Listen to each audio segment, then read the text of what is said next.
хотела бы вам напомнить о том, как мы сами можем в домашних условиях вылечить кашель. Может быть, кто-то из вас забыл об этом нехитром дедовском способе.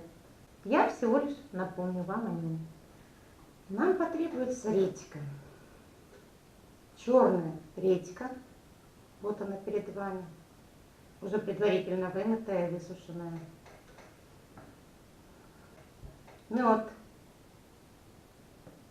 Я взяла наш горный мед. Вот такой вот жиденький. Ну и приступим. Для начала мы должны у редьки срезать хвостик. Вот такое вот у нас донышко получилось. На нем будет наша редька стоять. И теперь мы должны аккуратно срезать вот эту вот крышечку. Потому что ею мы потом нашу редьку с медом будем накрывать. Вот такая вот редька с крышкой у нас получилась.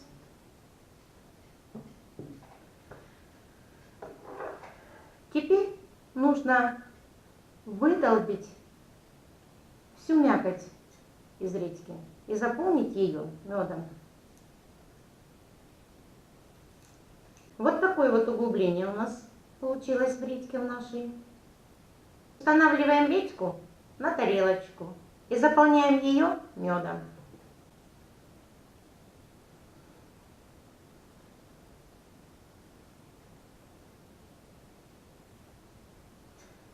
Заполнять редьку нужно таким образом, чтобы мед не сравнивался с краями, так как редька даст сок, и тогда может наша смесь меда и сока редьки вылиться, и крышечка не поможет.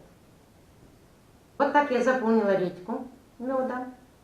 Нам теперь остается накрыть ее нашей крышечкой. Накрываем редьку крышечкой и оставляем ее в теплом месте на несколько часов. Потом покажу, что у нас получится по прошествии времени. Оставшуюся мякоть я тоже сейчас использую. Я измельчу ее, залью медом и также оставлю на столе. Внуки придут и с удовольствием все это съедят.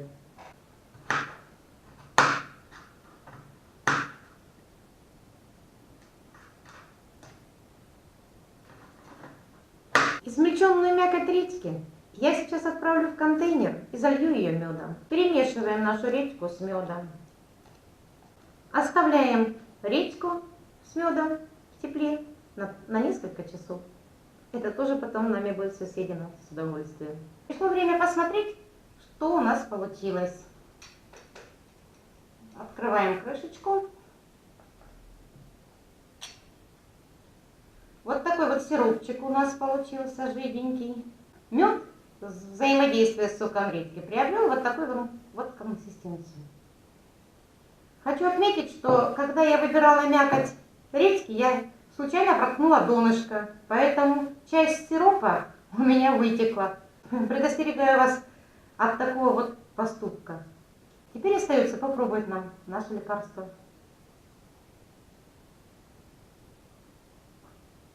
Вот этот вот сиропчик будет приятен не только взрослым, но и деткам. Он очень вкусный, и вкус у него такой контрастный, скажем так. Это вот наше лекарство лучше всего запивать чаем. Я в данном случае заварила липку.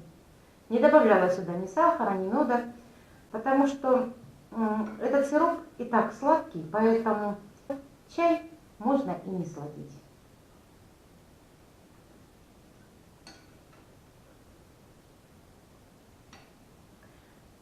Абсолютно не чувствуется горечь редьки.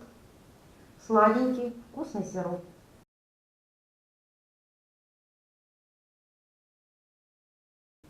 Попробуйте это народное средство.